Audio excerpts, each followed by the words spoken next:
Vous savez que la Cour de cassation en 2007 en France a rappelé que la France était une royauté, que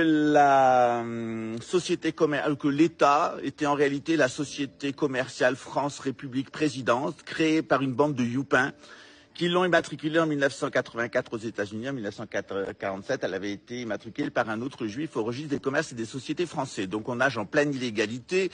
Ce que vous appelez l'armée nationale, c'est en réalité des mercenaires qui sont là pour faire des coups de poing à l'étranger, pour déposséder les peuples de leurs ressources.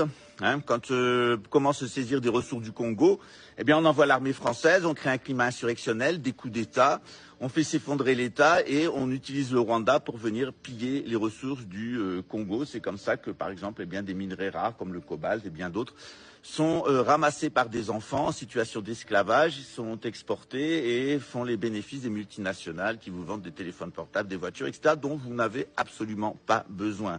Si vous en aviez besoin, on n'aurait pas besoin d'en faire la publicité. Si on en fait la publicité, c'est que vous n'en avez pas besoin. Ça s'appelle créer des besoins artificiels.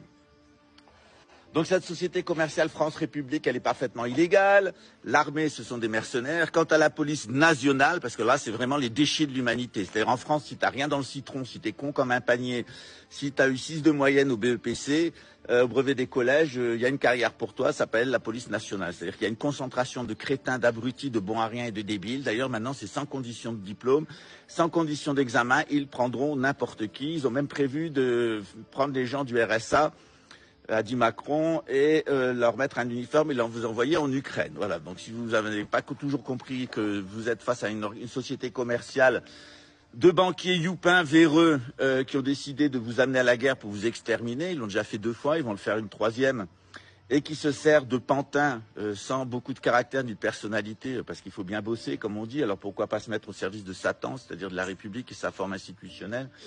Et puis une bande de macaques policiers, parce qu'il n'y a pas d'autre mot, qui sont les petits singes du pouvoir.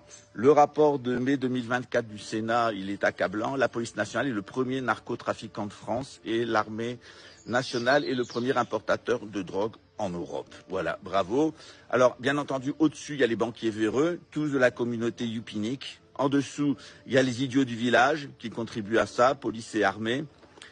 Et qui sont là pour eh bien, vous donner une fausse vision avec les médias et alimenter et sécuriser le narcotrafic qui rapporte beaucoup d'argent et surtout qui permet de vous mettre sous contrôle. C'est-à-dire qu'on le voit aux États-Unis dans la campagne de la prohibition, dans l'entre-deux-guerres, quand on a interdit l'alcool sous prétexte de lutter contre l'alcoolisme. Il n'y a jamais eu autant d'alcooliques aux États-Unis. L'alcool n'a jamais été aussi cher, d'aussi mauvaise qualité.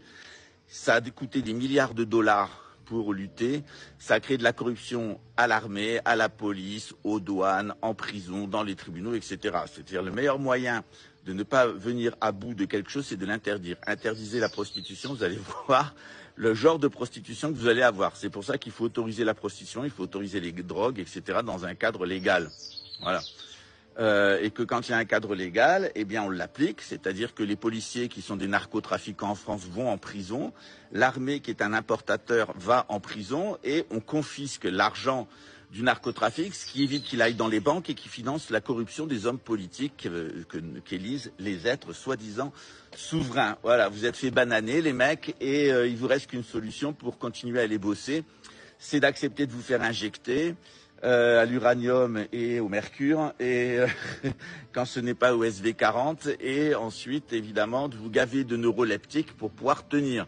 Vous n'avez même plus le droit d'être malade et de rester chez vous en attendant que ça aille mieux, puisqu'il y a 3 jours de carence à la sécurité sociale pour les indemnités maladie, donc on vous oblige à tout compte fait, soit à vos propres frais rester chez vous, soit, eh bien, vous avez vu que les indemnités, elles ont encore baissé, hein, c'est 140 fois le SMIC, c'est-à-dire que vous gagnez 8 000 € par mois, vous êtes en arrêt maladie, vous allez avoir 1,4 fois le SMIC. On se fout vraiment de la gueule des gens compte tenu des cotisations. Moi, j'ai été cadre supérieur, les cotisations que j'avais en France, elles étaient absolument hallucinantes, c'est-à-dire que quand je gagnais 6 500 € par mois, je coûtais 15 000 à mon employeur. Hein. Donc on est dans un système absolument aberrant où bien pour tenir il faut se droguer avec des drogues légales ou illégales. Quand on est malade il faut se droguer. Pour aller travailler il faut s'injecter, etc. On a une police qui pour vous obliger à mettre des masques et des autorisations, des auto-autorisations de sortie, n'a pas hésité à pointer des armes de guerre sur votre tête dans lesquelles il n'y avait pas de balles d'ailleurs, c'est assez grotesque, tout est grotesque dans ce système, c'est un système grotesque. Et au final, eh bien, tout ça a fait les affaires des banquiers véreux qui, eux, ont gagné des milliards sur la crise Covid, sur l'identité numérique, la numérisation de l'économie, etc. 35% des commerces de proximité dans les centres-villes sont passés dans les mains de la grande finance. Voilà, bravo. C'était l'objectif, c'était de vous empoisonner avec Big Pharma, de vous déposséder sous la menace d'armes et de faire la richesse des banquiers youpins qui vous gouvernent. Donc quand vous en aurez marre de vous faire mettre une kippa dans l'anus, eh bien vous passerez à l'action. Pour l'instant, c'est la séquence réflexion. Nous, la réflexion, on l'a menée pendant des années. On a été persécutés pour ça. J'ai fait pas loin de 5 ans de prison. Je suis constamment sous... Là, je suis à nouveau pour 15 jours en vigilance assassinat. C'est-à-dire qu'il y a un avocat pédophile de Rio de Janeiro qui est directement lié avec le consulat de France, qui est l'avocat d'une personne qui a tenté de m'assassiner plusieurs fois, qui a été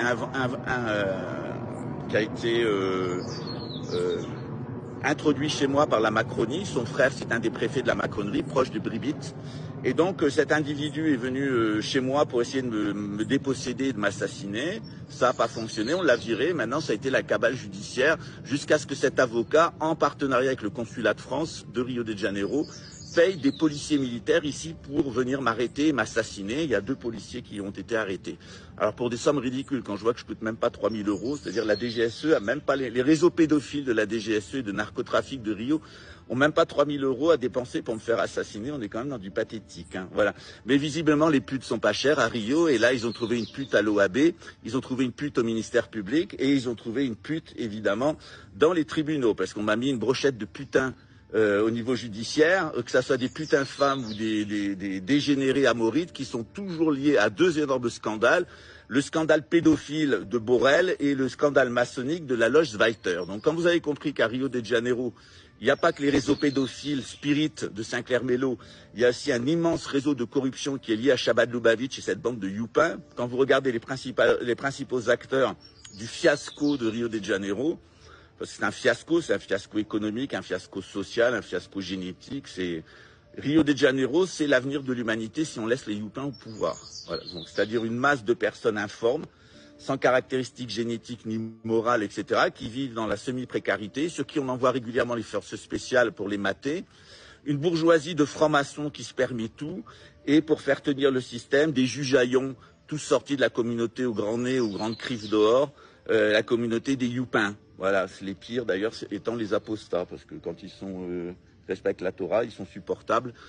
Quand ils ont apostasié, ils sont encore pires. Voilà. Donc dans ce contexte-là, aujourd'hui, on va parler des arnaques de ce système. Et alors, vous avez 3 grandes arnaques actuelles. En 2020, j'avais fait une vidéo qui avait fait 160 000 vues, qui était les 5 mensonges du gouvernement mondial.